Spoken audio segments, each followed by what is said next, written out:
This right here, folks, is the United States Grand Prix review on the Inside Line F1 podcast. And on this episode, we are going to be talking a lot about planks. Not the one on SpongeBob, not the one you do in the gym, but also the one on the bottom of a Formula One car. Why is it so important? And why was that the reason why Leclerc and Hamilton got taken away from the race? And why was that the reason why Logan Sargent scored his first ever points? More on that, more on Verstappen and his dominance, more on the weekend as a whole. How did it work out? And crucially, how on earth did Mercedes and McLaren end up losing a race that they controlled for such a long period? That's going to be the agenda of this weekend and of this race review on the Inside Line F1 podcast. But very quickly, let's firstly introduce ourselves. My name is Somal Arora. I'm the voice of the MotoGP Indian Grand Prix and also the host of the Indian Racing League on Star Sports. Joined as always by, firstly, Kunal Shah, the former marketing head of the Force India F1 team, an FIA-accredited F1 journalist for the Viaplay network, and also an occasional TV expert in Norway as well. And of course, F1 stats guru, fresh off a stint in the F1 Academy as well, with the stats finally being used on that broadcast there as well.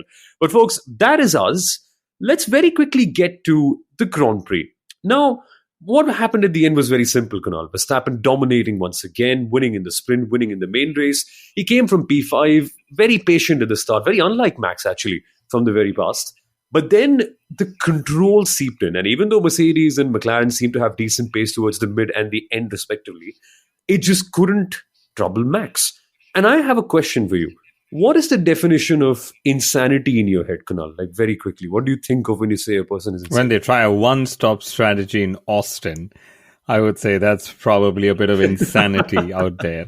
And I remember, I think 2019, Lewis tried it and got beaten by Valtteri Bottas. Of course, the whole formula was different. All the variables were different back then. But that's just, again, recency bias at play, but that's insanity for me. And I think Charles Leclerc actually said this in his post-race media pen. He said, I don't know how this worked out. Like, the biggest learning for me today is that you can't do the race in Austin on a one-stopper. And then he said that Ferrari's numbers indicated that a one-stopper would just be as good as a two-stopper. And so they decided to put him on a one-stopper. Isn't it fun though that since we have the sprint, we can't quite actually validate these things in a good free practice, so we just throw everything in the mix and figure it out. But in my head, Sundaram, the definition of insanity is doing the same thing over and over again and expecting a different result. We play out the same strategic masterclass of a race for 18, 20 times in a season and expect someone else apart from Max to win. I think we're honestly just stupid, really. This race immediately took me back to my 7th grade maths lesson on constants and variables. So there have been a few constants. For example, Max Verstappen winning every single race, Charles Leclerc starting on pole and then dropping down the grid, quite clearly due to tire deg issues, tire wear issues, and Ferrari not opting for the most ideal strategy. And in terms of variables, we saw Yuki Tsunoda taking a point. He even took the fastest lap. Yeah. Lance Stroll taking a point, finally getting points after the summer break. And he had Logan Sargent, in fact, both the Williams cars scoring points. So quite a bit of both happening through this weekend. I don't feel the energy. What's up? Logan Sargent has scored a point, guys. We need to celebrate this. Make some noise. Come on. I don't think so. Anyone's celebrating it better than you saw me. But it's... Actually, you know what? We'll get to Logan Sargent in a second. We really want to talk about him. But let's very quickly look at the main race results, right? Because we are incredibly clear that Verstappen is the constant at the top. But what I genuinely want to talk about immediately is why Hamilton and Leclerc were disqualified. Because quite clearly, Kunal, they had a race built up, especially Lewis, right? With that new Mercedes floor upgrade. You could tell that second place was very well earned. But then to be disqualified because their plank, the plank at the bottom of their car that's needed for safety reasons, was not thick enough because it got skidded away during the race. I mean, what do you tell a kid who's just built a beautiful sandcastle and then someone just walks in and destroys it? Like, seriously, what do you tell a kid? It depends if the kid is George Russell or Lewis Hamilton, isn't it? But the question has to be asked, was Lewis's pace genuinely because of the upgrades? Or was it because they were running the car a little lower than expected or than it should have been run? And hence the car was deemed illegal, right? And that's a word that can really hurt, especially, imagine this, in a country or rather in a world where there are so many car manufacturers. Only the elite get to participate in Formula One. And Red Bull, an energy drinks company, could figure the ride height correctly, even though it cost them performance.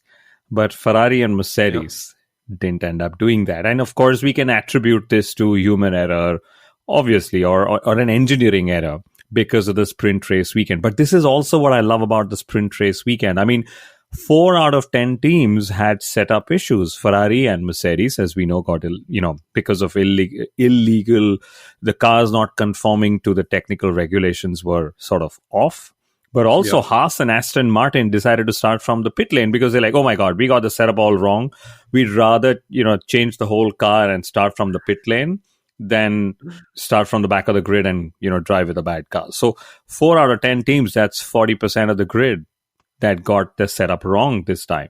No, but it's ridiculous because of that, Sundaram. We saw so many, I wouldn't say mishaps, but sort of mismanagement in races in a way, because some cars were slower or faster than we expected them to be. But the main talking point, right? Why did the FIA take away Hamilton's well-earned P2 and also Leclerc's P6? Inconsequential at the end, but that's okay. But the way the checking goes, quite simply, is very clear, right? At least that's how it happens in domestic motorsport. P1 is always checked, quite simply by the scrutineers, right? You have to do that as a norm. Normally, when P1 is checked, they also check the car in P4, because quite simply, that is the next one that will get promoted if something's wrong with P1. After that's done, normally things are okay, usually. Then they go to P2 and the car in P5. Now, in this case, in the provisional results, that was Lewis Hamilton and Charles Leclerc. Both of them, unfortunately, suffering from the same result. And now that they will be taken off, they will then check car number 3 and then car number 6. And eventually, that's how the way things go. And if there's a general trend, they might pull up more cars. Or if there are other people generally protesting. For instance, if they notice something funny in the engine, right, a team going to a certain level of RPM band that nobody has ever extracted, and then someone protests, maybe they'll check that for all the cars with the same engine. But generally, that's how it works. And in this whole pulling of strands, Sundaram, they very randomly pulled up, I wouldn't say very randomly, but they pulled up Lewis and Leclerc, and all of the things that made a good race have been vanished now. Like Lewis's podium, like, wasn't that incredible to watch? Absolutely. I think one of the things that actually made this race enjoyable was the fact that the balance kept shifting across multiple teams, and that's what we really enjoyed. You never really knew if it was going to be a Red Bull win, or is it going to be a Mercedes win, or is it going to be a McLaren win. But going back to the previous point that we discussed before this, I think the reason why a lot of teams do not have their setups finalized is also because that's what Formula One wants, or the FIA wants. The scheduling causes these little problems, or the unpredictability. That's what they were looking for. The more you have in terms of practice sessions, the more you're able to fine tune your setup. And that's how more predictable the race ends up to be. When you have only one practice session, there's going to be a bunch of teams who don't have the setups in the right order. There are a bunch of things that teams don't check, like in this case with Mercedes and Ferrari. Not a lot of teams were able to do high fuel runs, and they were not really able to measure how much the plank gets eroded or rubbed away. And now coming back to this point of how, because a lot of people have been asking, was it randomly checked? And FIA's technical delegate does look at certain indicators before the race, during the race, and even after the race. And the scheduling, the current scheduling is such that we have a sprint shootout, we have sprint qualifying, we have a sprint race, and it's also a triple header. Yeah. So there's only so much time available to actually check every single car. So they really have to pick out the cars based on certain indicators. It's definitely not random. And what are those indicators? During the race, if the titanium skid plate, if it gets, rubbed away a bit too much, it emits a certain odor. And that kind of triggers an alarm for you that, okay, this is one of the cars that we probably have to check. They also check a lot of indicators during the race. They check for the driver footage, if their head is bumping a lot, if the car is bumping a lot on straights. So, and plus also the circuit's characteristics. Qatar had a lot of high raised curbs, so that is why a lot of cars were checked post race. Not as much for the previous races. In Austin, the track surface is very bumpy and it changes year on year. So that's why there were up to 4 cars that were actually picked out and checked. And probably they felt that these indicators were not there for the sister cars. A lot of people have been asking this very question. Why didn't they check this for the other teams? Or why didn't they check the sister cars? The technical delegate probably didn't feel that those indicators really raised any sort of an alarm. And that's why just these four were picked in addition to what you said. And at the end of the day, also, who has really protested for it? Like, if there was a major championship implication to it, you know for a fact the other team would be protesting, and immediately the stewards would have to pick it up if it's an official, legally registered protest. That's a long, lengthy FIA based story. But let's not get into that today. Let's get more into the race. And if you were wondering about the results, if you were confused about all that just happened, well, we'll give you a very quick download once again. Firstly, folks, we had Max Verstappen winning. Clearly, very easy, no problems at all. But now, as a result of that disqualification, we saw Lewis Hamilton being taken out. So Lando Norris gets second, Carlos Sainz is third, Sergio Perez, well, hey guys, finally in P4. And then we have Russell in P5, Pierre Gasly making it P6, Lance Stroll in 7th, Yuki Tsunoda 8th, Alex Albon 9th, Logan Sargent 10th, and most importantly of them all, after a terrible strategy, Daniel Ricciardo on his return in P15. But we'll get back with the main talking points in a second. We'll be back. Stay right here. Welcome back in, folks, to the Inside Line F1 podcast. Now we have it very, very clear about why Lewis Hamilton and Charles Leclerc were disqualified. But what I want to talk to you about now, Kunal, and what I generally also am very eager to put it out there, is Mercedes' conservatism. Because we saw the floor upgrade work well in the sprint. We saw the floor upgrade work well in qualifying. They were closer than before, clearly. And in the main race, right, that haunting pace from Lewis Hamilton that really scared Lando Norris at the end, you could feel that this car suddenly is turned on.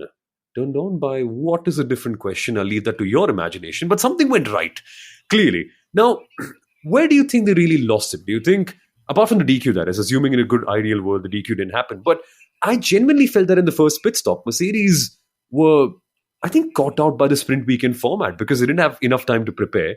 So they went for a half-baked choice of going for a one-stopper, and clearly that didn't work out. But do you think they were too conservative in your Well, depends how you see it. In my mind, McLaren and Mercedes knew all along that Red Bull and Max Verstappen, or rather Max Verstappen in that Red Bull, had the pace to win and was going to win. They knew that eventually they're going to cede track position to him. So they realized that the only way to try and get him was to try something different on strategy, right? Because when they tried something different on strategy, at least they were giving themselves a chance. If they were all pitting within each other's windows, trying just that one lap undercut or overcut, it wasn't going to work, right? And that's the reason why they tried what they did. So they eventually tried the one-stopper. I think both Zach Brown and Toto Wolff alluded to it post-race. And we thought we'll do the one-stopper.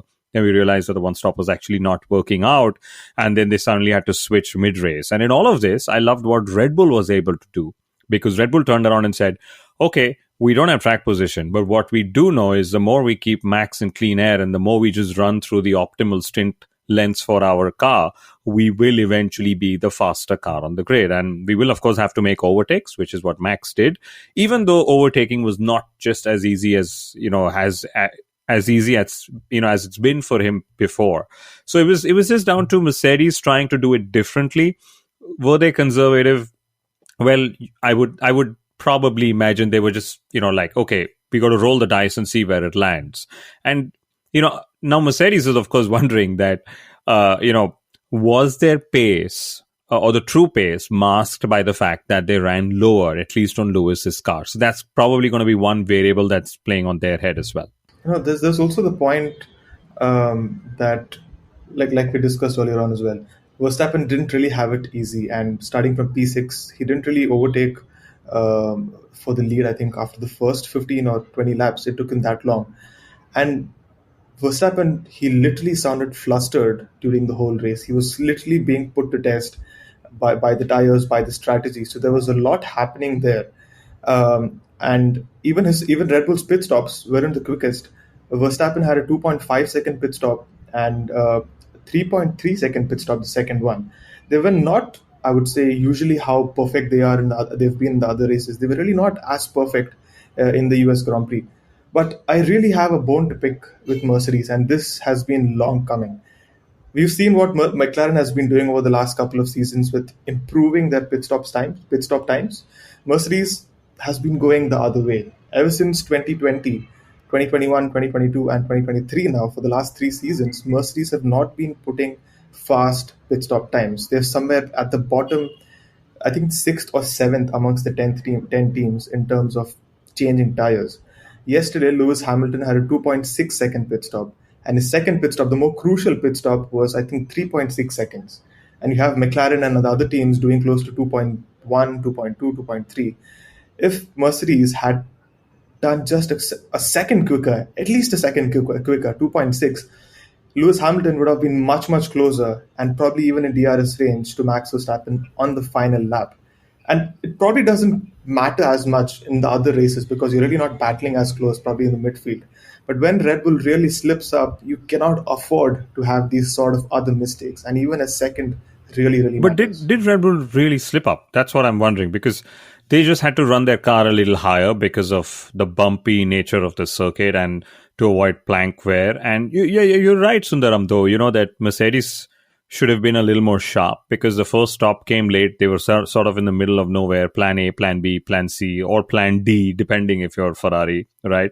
But they lost some 7-8 seconds in the first stop and some more seconds in the second stop, trying to be out of sequence, trying to, try and high speed game of chess, but you're losing. That's how it was. And maybe Hamilton would have been, would have been closer to Max. Maybe there would have been a battle out there. Who knows? But eventually he would have still been disqualified for the setup change. But yeah, I think we should leave the disqualification on the side. But the way I also see it is McLaren would be, not feeling too bad after not just the result, but the disqualification still means that they were the second fastest car.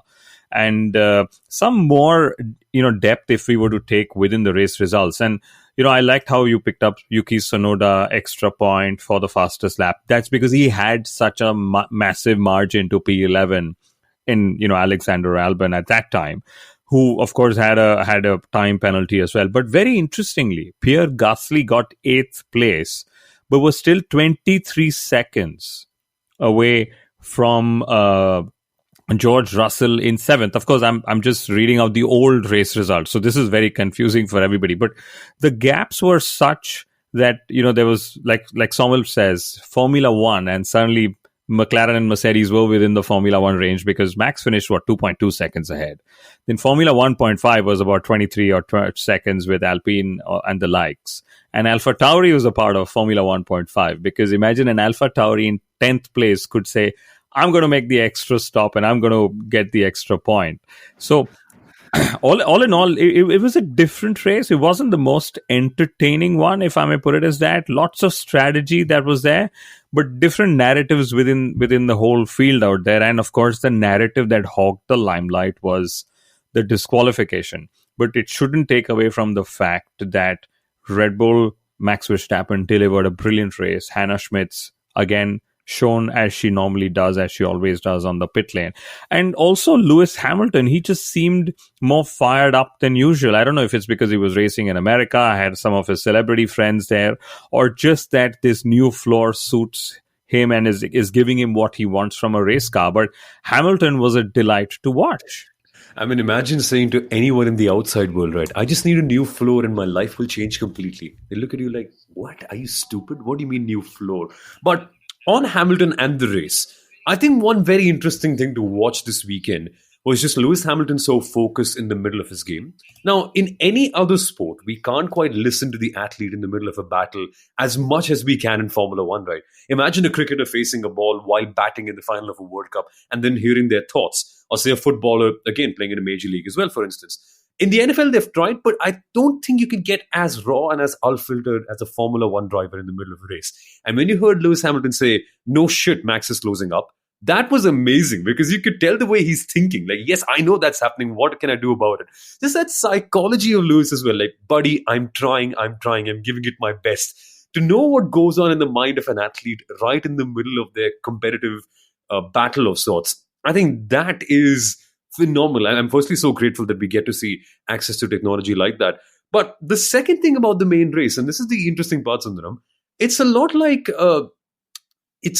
expecting the result of an experiment where you put Mentos and Coke in a bottle and expecting like a big blast. Except this was more like putting soda into water with lemon and getting a small fizz. It takes more time for the main race to compound. And this one was more of that. It was not like a instant pop bang, lots of chaos because of many different variables. I think the fact that the race took its time to compound and let all the variables mix up, like the strategy, the lack of practice, the new flow, the driving ability, the plank, I think that really made for a good mix at the end, because all the variables eventually ended up finishing where they are meant to finish. Like if you put rocks in a bottle of water, they will eventually sink down. And that is exactly what we saw today. No, that's a very good point, and that's exactly what happened. Eventually, Verstappen did win. Lando Norris came second. Hamilton was there on the podium. But the fact was that I think people were a little miffed or unhappy with the way how the sprint race went, and it kind of gave out a lot of how the tire wear is going to be or how the tires are going to react as well. So people were a little unhappy with how the sprint went, and they kind of predicted that it's going to be a pretty straightforward race, and it is far from it. And when you have differing tire strategies, like one driver's on a medium, another's on a hard, the race will always go into the final stages of the race, Yeah. and you can't really figure out who's going to be winning it. And that's what really happened. And on the last straight, I think Hamilton was 1.5 seconds, 1.3 seconds. You look at it's that close, it's that fine margin. One lap more, and probably it would have been a different story altogether. And that's the fun part of it. When you see a race being decided on the final lap, on the final few corners, that's when you feel this that you've enjoyed a great When race. GP came up to read the gap to Max Verstappen, saying, Max, it's 3.6. And by the way, Max was facing a lot of issues with his brakes. He had to change his brakes on Saturday. He wasn't comfortable with it, etc. So those were the issues that he was, referring to on the radio each time and time again. But one example, when GP said, gap to Lewis is 3.6, and he was saying, don't speak to me in the braking area, whatever. That was fun. But at that time, I was just wondering if that was a hidden message to say, we're in America, the biggest fan base market that we're trying to attract. Could you slow down a little and, let Lewis finish a little closer to you? And is that why it came down to 1.1, 1.2, and then eventually Max is like 2.2 is fine. It's just half of 44.4 or 44. Anyway, but I mean, I'm just making joke of it. But, this whole talk of, one more lap, Lando Norris said, had I had one more lap, I would have had a podium in the sprint or something. I never understand this concept. If I had more of this, I would have done that, and my life would have been different. And it beats me. But anyway, you just had 56 laps, and I'm glad you all made it count. If my grandmother had wheels, she'd be a bike. I'm sure we've all heard of that. But it's time for a lame joke alert, right? The reason maybe Max was having brake issues is because he's quite simply, at this moment in time, unstoppable. Tudum. Let's talk about Ferrari. We had a Ferrari on pole, Sundaram, and I think it really helps out with your sort of love for trends in Formula One, because yet again, I think it's the 10th race in a row where Charles Leclerc has taken a pole. 10th pole position of Leclerc, where he hasn't quite converted it into a Grand Prix win. We didn't expect this to happen anyway. I mean, looking at the pace, looking at the first stint, the way they were managing their tires, it was evident that yes, while at some circuits their problem of managing the degradation was better than others, this one wasn't that one. I mean, over here, they really badly got exposed in that regard. Pace wasn't really the best. They had a scrappy battle here and there in the middle as well. What went wrong, according to you, all the way through for Ferrari? Because I genuinely can't pick it out. Like, it's at this stage where it's like, where can you go from here now, honestly? I mean, I've honestly not even checked that stat, to be very honest. I've not even seen how many wins Verstappen has taken off Charles Leclerc poles. The only fact being that's happened so many times. I mean, no matter where Verstappen starts, if Leclerc is on pole, he has to end up winning. I mean, Verstappen has to end up winning. But for Ferrari, I think, like I said, there's been a bunch of constants. I mean, within the first lap itself, first corner itself, you could kind of realize that it was kind of ending for Leclerc's hopes of winning this race, because they were being really affected by tire wear. And I felt that the fact that this was a sprint weekend, and probably not a lot of teams had a lot of running on the hard tires. So they really don't know how long those tires could extend to. And Ferrari, in that sense, really tried to take a gamble and see, maybe it was conservative or whatever it is. But you can still see those little issues with strategy creeping in. And then for some reason, I've just been noticing this over the season. Ferrari's race engineers, I mean Leclerc or Sainz's race engineers, don't sound very inspiring when they're speaking to their drivers. It sounds very shaky. They sound very nervous. 10 laps or 8 laps with the race to end, they go ahead and ask if he can do a plan C. I'm not sure if it really instills confidence in Leclerc and Sainz, but I mean, take an example of GP or Bono. When you ask a question, you get a straight answer with a lot of confidence. In Ferrari's case, it's like, yeah, we're checking. What do you think? Can we do C? Can we do D? What are your thoughts? Let us know. And I don't know how the drivers tend to feel after that. This is where the whole Plan C, Plan D conversations came in, and Ferrari are still on, the alphabet thing. But honestly, race engineers after a point are just messengers to the drivers. There's a strategy team that's filling them in, asking them what's what, and then the race engineers are literally just getting feedback from the driver and their view, which is where the whole question comes up for Ferrari specifically.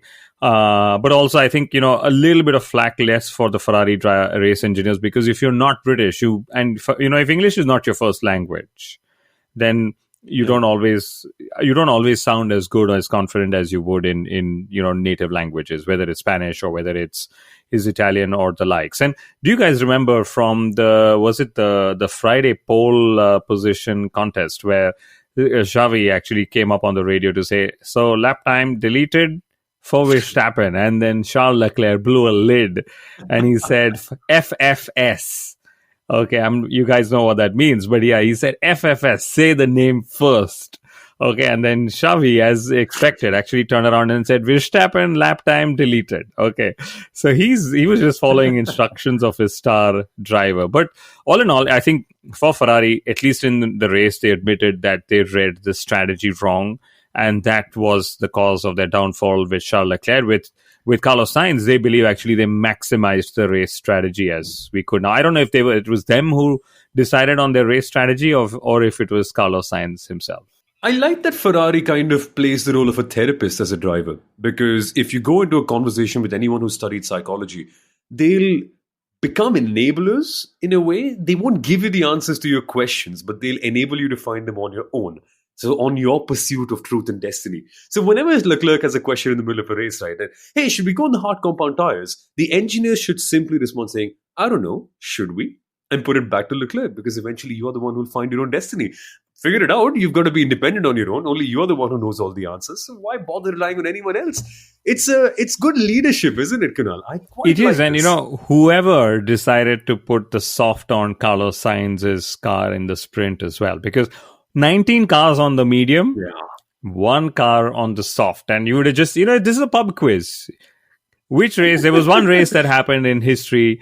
There were 19 cars that took the medium. One car took the soft.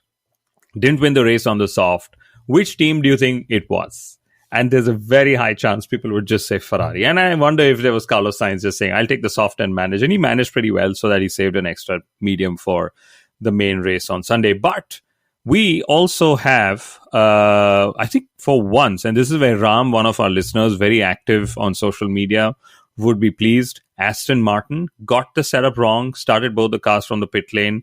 Lance Stroll scored points from the pit lane. Incredible.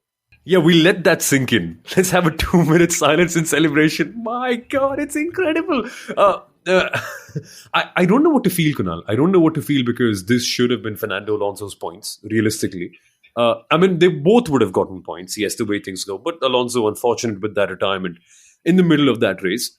But, I really want to talk about Aston Martin for a second for this very reason. Because they're now representing what Yamaha and Honda have been in MotoGP for the last 2 years. For context, god-tier manufacturers have won uncountable number of world championships. But in the recent years, they've been so far flung back in the development war that the only thing they do when an upgrade comes in is use the old part, because they feel they're more comfortable with it. Aston Martin came in with new parts this time out. They're like, no, we want to use the old setup, the Qatar setup, because we're more comfortable with that. And this is a trend that's been happening for a few races now for them. And they're in that stage where their new advancements aren't quite as good as their old parts. They aren't quite as comfortable. Are they not taking enough risks? Are the new developments not good enough? What's really happening there? Because from the standards that we set early on in the year, Sundaram, celebrating P7 for Lance Stroll is like, where are we now? It's a good thing, but still, where have we come to? The Aston Martin story is a bit of a sad one. I think it is quite an exciting one towards the start of the season, seeing them take seven podiums. But the way they've literally fallen off the cliff in every single race since, I don't know, Austria was it? It's kind of really sad to see. And the really good thing that they can take out from this race was that they managed to take points. Lance Stroll managed to take points when starting from the pit lane, and I think Fernando Alonso had his first retirement of the year. He's not gone so long in a season. If I'm not wrong, I really have to check this. I don't think so. He's gone so long into a season without a single retirement. What? Yeah, I think what is this, race number 18? What is this? He's just preparing for one big retirement at the end of the year, considering the way things are going. This is race 18. But yeah, I mean, coming back to Aston Martin, they've dropped below McLaren in the standings, and they have a healthy lead against Alpine. And it's quite sad to see a team that was probably fighting for P2 in the championship has come down all the way down to P5. I think that's an improvement of 2 points from last year. Yay! Yeah. I don't know. I don't know if you can celebrate. Talking of points, Lando Norris is now ahead of Charles Leclerc in the Drivers' Championship, and about 22 points away from Carlos Sainz. I'd love to see if he's able to go catch Carlos Sainz. And the recovery, the rate at which Aston Martin has dropped, McLaren has climbed 2x of that, since that Austria upgrade. But also, we spoke about Ferrari. Just one quick thing. I think on the grid, Charles actually told Pierre Gasly that he was going to one stop, and Pierre Gasly was like, no effing way. Okay. The cute thing was that Charles actually believed that he could pre-race just share with Pierre Gasly, who's his friend, that I'm going to do a one-stopper. I mean, if they were competing for the championship, he probably wouldn't, but he knows that Alpine is nowhere amongst the fight for Ferrari. But we were on Aston Martin, and Fernando Alonso took the old floor, Lance Stroll took the new floor. I don't know. Conventional logic would make you believe that you want to do the other way around, but whose father owns the team, or maybe Fernando just turned around and said, "I would rather do the old floor because I've done enough on the new floor to know, to do an actual in race weekend comparison and do it as a test." And then finally, Logan Sargent, he scored a point, home race. Only bummer is that he didn't get to do it live in front of his fans, in front of home fans, assuming he's got a lot of American home fans. And he actually did a decent race because he was just 1.2 seconds behind Alexander Albon. Of course, Albon had those time penalties. I think we're bad people. Come on, Kunal. We should celebrate this a little bit more. I mean, we legitimately made an episode slandering his Williams' decision to put him in the seat next year. But genuinely, like, all jokes and sarcasm aside, which is hard to do at times, it's a good result. I mean, even though it's needed 2 cars to be disqualified, 5 cars to be taken away from the main race because of retirements or some sort of other issues, many others to go on stupid strategies, but whatever it was, we got a point for Williams and Logan Sargent. And what this does in my head, Sundaram, is also just place them at a certain level now that they've proven that they can, even in weird circumstances at least, that is, but get points from both cars. I think it really puts pressure on them for next year to make the right choice. That, hey, even if your worst driver can get points, imagine how good you would be with a good one.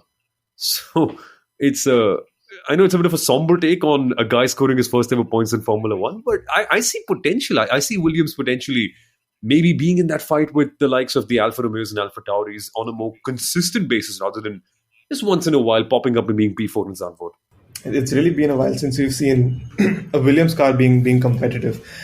They are competitive in the odd race, and even their upturn has been very, very interesting to see the last couple of seasons, and that gives us a lot of confidence to see that this team is able to make those decisions. I think they've been really spot on in certain situations in terms of strategy, going the long way and going on a one-stopper and really putting a lot of the bulk of the pressure on Alex Albon, who's also been doing extremely well. And the sort of question that you asked, I'm just wondering why hasn't Aston Martin asked that very same question, or if they've asked it, why aren't they acting on it? But yes, it's going to be very interesting to see if that car really has the potential. You really want 2 of your best drivers to be there. And then probably there are other reasons why Logan Sargent is in that second seat as well, and that's something they have to really take care of as well. But as long as he's able to end the season in good fashion, if he's really able to show that he can learn through this and he can really bring in the results, however few occasions that we have that on, then I don't know. If it was me, I would have gone with maybe a Liam Lawson or someone else. That was personal, dude. Come on, that is a slight dig. But Come on. I'll tell you what. Logan Sargent, actually, him scoring points or no is irrelevant in certain cases because they also check progression and so on. Scoring a point is just a big, weight off your shoulders or monkey off your back, whatever you call it. But in the post-race Pit to Car Team radio channel, Williams actually, commended Logan's build up through the weekend. They said that's what we were talking about when it came to building up on the Sunday. And they said he actually delivered a very good race. And that's what matters to them more, because getting through the process is more important than just the final result, especially any sport that you play. And then interestingly, the only thing that Logan picked as something he could have worked on and he didn't do very well was pit stops. And he said, I wasn't stopping on the marks as I should. And he said, I will try and do better there. And the team said, yes, we all learn together and grow from there. So all in all, a great result for Logan. Sometimes, just this is where the confidence seeps in. This is where the momentum, as we've spoken about several times, just helps you. I mean, at no point do we want a driver to make it to Formula One and then not stay there, right? Unless it's just there because of nepotism, right? As we call it, or just because your daddy owns a team. But we're here because we love the drivers. We love them as athletes and the personalities that they are. And it would be great to just see all of them, driving to their best capabilities. And that's the end of my philosophy lesson. Unless it's Jacques Villeneuve, I wouldn't want him to stay for a very, very long time either. He was just a menace. But PK, that's a different thing altogether. Jacques, I hope you're not listening to this. But folks, that is the end of the 2023 USGP review episode on the Inside Line F1 podcast. While we end, I just have one small question for you. What on earth is a kilometer? I hope we've gotten that answer this weekend, because if we didn't, we'll get the answer next week when Formula One comes back to Las Vegas. But before that, there's an important race. The Mexican GP comes up this time next week as well. And we'll be back on the Inside Line F1 podcast for that preview episode. So I'll see you over there for that one. Take care, folks. Thank you for listening. Subscribe to the podcast on all platforms and all channels. And a big thank you to Amazon Music for making this happen. See you, folks, and I'll be back for the Mexican GP preview. Bye-bye.